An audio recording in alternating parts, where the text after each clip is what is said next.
ಗುರುಜಿ, ಇಂದಿನ ಶುಕವಾಕ್ಯದಲ್ಲಿ ಏನ್ ತಿಳಿಸ್ಕೊಡ್ತಾ ಇದ್ದೀರಾ? ಶುಕವಾಕ್ಯದಲ್ಲಿ ನಿಮ್ಮ ನಕ್ಷತ್ರಕ್ಕೆ ಸಂಬಂಧಪೂರ್ವಕವಾಗಿರ್ತಕ್ಕಂಥ ಯಾರ್ಯಾರು ಯಾವ್ಯಾವ ಸಂಪತ್ತು ಯಾವ್ಯಾವ ವಿಶೇಷವಾಗಿರ್ತಕ್ಕ ವಿಪತ್ತು ಅದನ್ನೆಲ್ಲ ಸರಿತಿದ್ದುಪಡಿಸ್ಕೋಬೇಕಲ್ಲ. 1 2 3 4 5 6 7 8 9 ಬರ್ಕೊಂಡಿರ್ತಕ್ಕಂಥ ವಿಚಾರಕ್ಕೆ ಸರಿತಿದ್ದುಪಡಿಸ್ಕೊಳ್ಳಿ. ಮೊದಲನೇದಾಗಿ ಈ ಸಲ ನಾವು ಅಶ್ವಿನಿ ಭರಣಿ ಕೃತಿಕ ಅಂದಾಗ ಅಶ್ವಿನಿ ಶುರು ಮಾಡದೇ ಇರೋದ್ರಿಂದ ಭರಣಿ ಪ್ರಾರಂಭಿಸಿದ್ವಿ ಧರಣಿಯಾಳಕ್ಕೆ. ಆ ಭರಣಿ ಆದ ಮೇಲೆ ಕೃತಿಕಾ ನಕ್ಷತ್ರ ರೆಡಿಯಾಗಿರಿ, ಬರ್ಕೊಳ್ಳಿ. ಜನ್ಮತಾರೆ ಮೇಲೆ ಕೃತಿಕಾ ಅಂತ ಹಾಕೊಂಬಿಡಿ.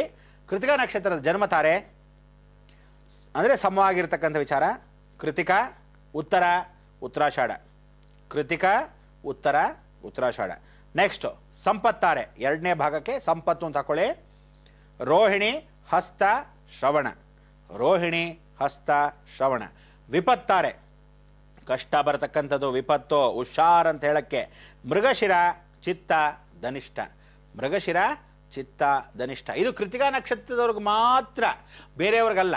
ಅದರಿಂದ ಎಲ್ಲರೂ ತಲೆ ಕೆಡ್ಸ್ಕೊಂಡು ಕೂತ್ಕೊಂಡ್ಬಿಡಿ, ಅಥವಾ ಆ ರಾಶಿಯವ್ರು ತಲೆ ಕೆಡ್ಸ್ಕೊಬಿಡಿ. ನಕ್ಷತ್ರ ಗೊತ್ತಿದ್ದವರು ಮಾತ್ರ. ನಕ್ಷತ್ರ ಗೊತ್ತಿಲ್ಲದಿದ್ದವ್ರಿಗೆ ನನ್ನ ಹೆಸರ ಮೇಲೆ ನಕ್ಷತ್ರ ನೋಡ್ತಾ ಇದ್ದೀನಿ, ಈ ಕಥೆಗಳೆಲ್ಲ ಬೇಕಾಗಿಲ್ಲ. ಅದೆಲ್ಲ ಸುಳ್ಳು ಶಾಸ್ತ್ರಗಳು. ಅರ್ಥ ಆಯ್ತಾ? ನಿಜವಾಗಿ ಒಬ್ಬ ಮನುಷ್ಯ ಪ್ರತಿಯೊಬ್ಬ ನಕ್ಷತ್ರದಲ್ಲೇ ಹುಟ್ಟೋದು, ಚೇಂಜ್ ಆಗಕ್ಕೆ ಸಾಧ್ಯವಿಲ್ಲ. ರಾಶಿಯಲ್ಲೇ ಚಂದ್ರ ಕೂತ್ಕೊಳ್ಳೋದು. ಸೊ ನಿಮ್ಮ ರಾಶಿ ಯಾವ್ದಾಗಿರುತ್ತೆ, ನೀವು ಹುಟ್ಟಿದ ದಿನ ಯಾವತ್ತು ಚಂದ್ರ ಆ ರಾಶಿಯಲ್ಲಿ ಕೂತಿರ್ತಾನೋ ಆವತ್ತಿನ ದಿವಸದ ಪಂಚಾಂಗದಲ್ಲಿ ನೋಡಿದಾಗ ಆ ರಾಶಿಯ ಚಂದ್ರನೇ ನಿಮಗೆ ಹುಟ್ಟಿರತಕ್ಕಂಥ ವಿಚಾರ.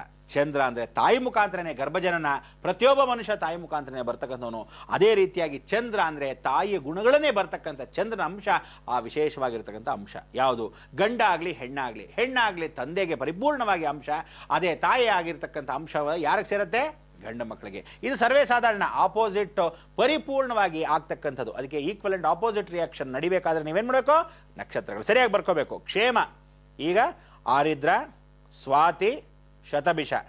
ಆರಿದ್ರ ಸ್ವಾತಿ ಶತಭಿಷ ಯಾವುದು? ಕ್ಷೇಮ. ಯಾರಿಗೆ? ಕೃತಿಕಾ ನಕ್ಷತ್ರಕ್ಕೆ. ಪ್ರತ್ಯರಿತಾರ ಪುನರ್ವಸು ವಿಶಾಖ ಪೂರ್ವಭಾದ್ರ, ಪುನರ್ವಸು ವಿಶಾಖ ಪೂರ್ವಭಾದ್ರ. ಸಾಧಕತಾರೆ ಪುಷ್ಯ ಅನುರಾಧ ಉತ್ತರಾಭಾದ್ರ, ಪುಷ್ಯ ಅನುರಾಧ ಉತ್ತರಾಭಾದ್ರ.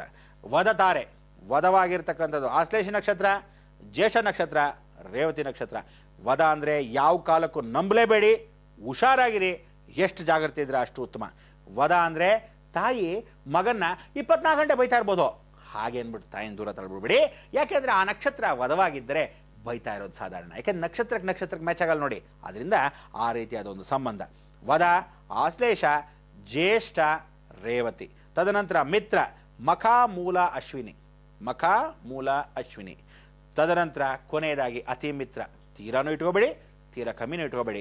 ಪುಬ್ಬ ಪೂರ್ವಾಷಾಢ ಭರಣಿ, ಪುಬ್ಬ ಪೂರ್ವಾಷಾಢ ಭರಣಿ. ಯಾವುದಕ್ಕೆ? ಕೃತಿಕಾ ನಕ್ಷತ್ರಕ್ಕೆ. ಇಷ್ಟೆಲ್ಲ ನಕ್ಷತ್ರಗಳು ಹೇಳಿರ್ತಕ್ಕಂಥ ವಿಚಾರ ಮತ್ತಷ್ಟು ಜಾಸ್ತಿ ಮಾತಾಡಬೇಕು. ಆದ್ರಿಂದ ಇವತ್ತಿನ ನಕ್ಷತ್ರ ಕೃತಿಕಾ ನಕ್ಷತ್ರ ಸಂಕ್ಷಿಪ್ತವಾಗಿರ್ತಕ್ಕಂಥ ಶುಕವಾಕ್ಯವನ್ನು ನುಡಿದೀನಿ.